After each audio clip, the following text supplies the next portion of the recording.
스파이라에 따르면 명상 수행은 두 가지 단계를 거쳐야 한다. 첫 단계는 일상적인 경험으로부터 벗어나서 순수 의식으로서의 진정한 자아를 찾는 것이고, 두 번째는 다시 일상적인 삶과 현실적인 경험으로 되돌아가서 순수 의식과 실제 경험을 통합하는 것이다. 이 두 가지 접근법을 통합하는 것이 바로 이 책에서 여러 차례 강조되고 있는 직접적인 길이다. 직접적인 길은 특정한 종교 전통과는 상관이 없다. 다만 전통적인 종교에서 공통적으로 전해 내려오는 핵심적인 가르침을 현대인의 삶과 문화에 맞추어서 보다 분명하고 간결하게 정리한 것이다. 스파이라는 깨달음이란 어떤 특수한 경험이 아니라는 점을 누누이 강조한다. 특별한 노력이나 명상을 통해서, 수행을 통해서만 도달할 수 있는 특별한 경지가 전혀 아니라는 것이다. 깨달아야겠다는 목표의식을 갖고 열심히 노력하면 노력할수록 깨달음에서 오히려 멀어질 뿐이다. 알아차림은 특별하고도 오묘한 종류의 경험이 결코 아니다. 우리가 알아차림을 스스로 알기 위해서는 아무런 노력도 필요하지 않는다. 특별한 수련법을 통해서 깨달음을 얻게 해주겠다거나 신비한 경험을 하게 해주겠다는 명상 전문가는 사실 명상이 뭔지 잘 모르는 사람이라 보면 된다. 스스로 깨달았다고 주장하는 사람은 대부분 깨달음이 뭔지 잘 모르거나 크게 오해하고 있는 사람이다. 명상은 뭔가를 깨닫기 위해서 하는 것이 아니다. 개별적인 자아를 제거하거나 없애는 것이 명상이 목표인 것도 아니다. 제거해야 할 개별적 자아라는 것은 애초에 존재하지 않기 때문이다. 개별적인 자아를 해체하고 완전히 뿌리 뽑으려는 시도는 오히려 그 환상적인 존재를 영속시킬 뿐이라는 것이 스파이라의 입장이다. 명상의 목표는 깨달음을 얻는 것이 아니라 보다 더 편안해지고 행복해지기 위한 것이다. 스파이라는 강조한다. 명상은 우리의 존재 방식이지 우리가 하는 어떤 행위가 아닙니다. 이 책은 인도 베단타 철학의 핵심 질문인 나는 누구인가에 대한 간결하고도 통찰력 있는 답변이다. 우리가 일상생활 속에서 경험하는 나는 사실 진짜 나가 아니다. 그것은 진짜 나의 무언가 덧입혀진 것이다. 내 이름은 나에게 부여된 것이지 진짜 나가 아니다. 나의 직업은 나에게 일정 기간 동안 부여된 역할이지 나가 아니다. 내가 입은 옷이 내가 누구인가를 결정짓지도 않는다. 인간 관계 속에서 맡게 된 부모, 자식, 부부, 형제, 자매, 친구, 부하, 상사, 동료 등의 역할 역시 내가 일시적으로 맡고 있을 뿐이다.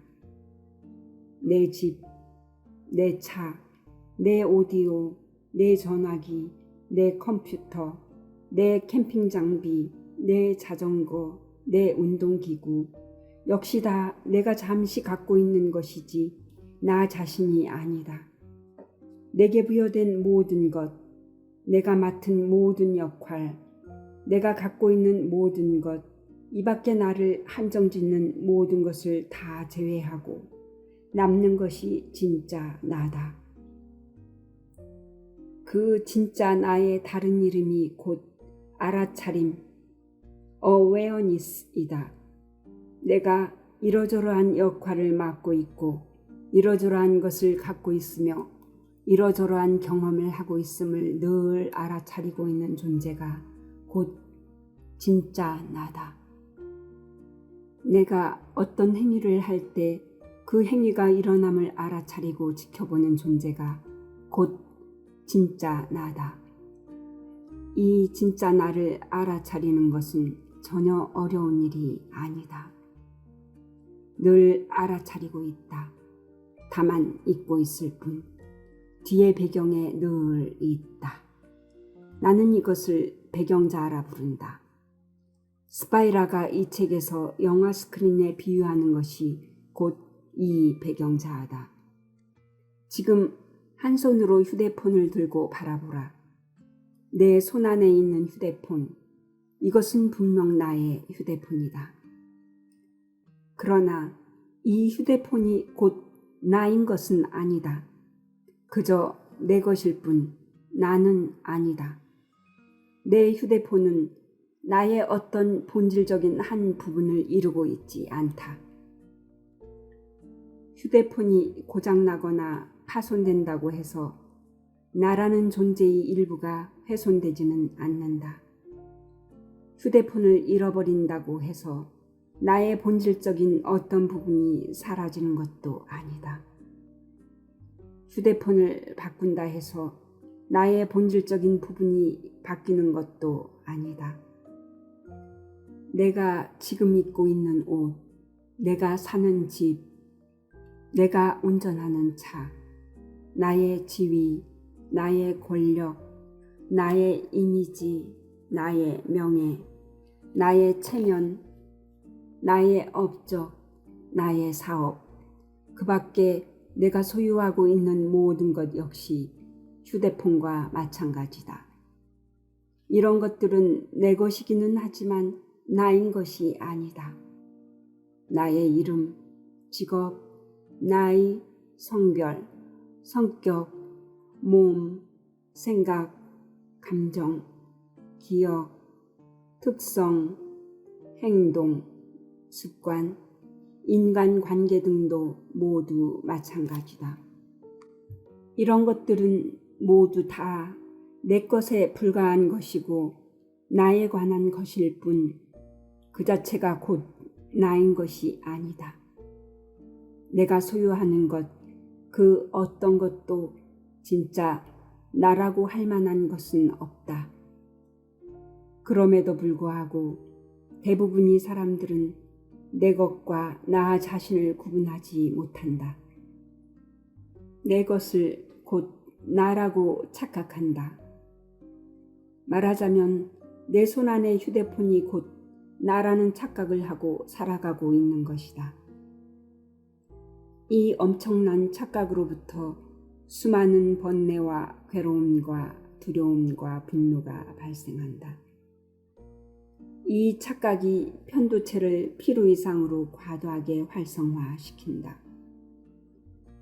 내가 소유하는 모든 것은 나의 본질과는 전혀 상관없는 것이고 다만 우연히 나에게 나타났다가 나를 잠시 스쳐 지나가는 것뿐이다.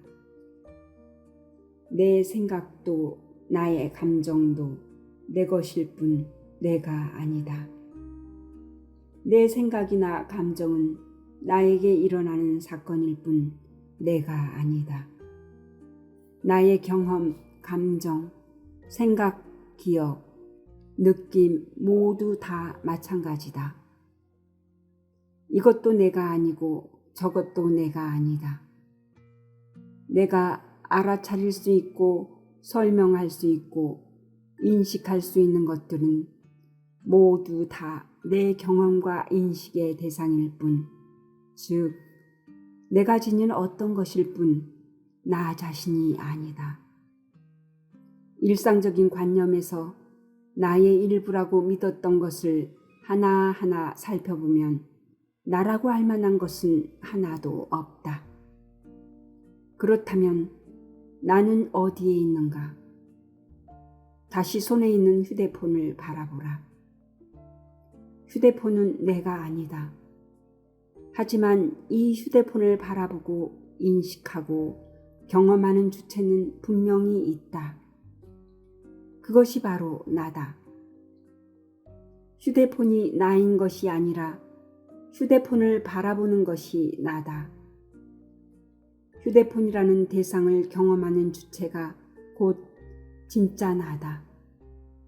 내가 지닌 온갖 소유물들 역시 그 자체로서 나인 것이 아니라 그것을 알아차리고 인식하고 경험하는 주체가 진짜 나다. 나는 인식 주체다. 경험의 주체다. 따라서 나에 대한 묘사는 불가능하다. 실체라 할 것도 없다. 인식 대상이 될 수 없기 때문이다. 눈이 눈을 볼 수 없듯이 나는 나를 볼 수도 없고 경험할 수도 없다. 내가 경험할 수 있는 나에 관한 모든 것은 나의 본질이 아니라 그저 내 것에 불과한 것들이다. 그렇기에 인식 주체로서의 진짜 나의 자리는 늘 텅 비어 있다. 공이다. 그러나 없는 것은 아니다. 인식 주체로서의 나는 분명히 존재한다.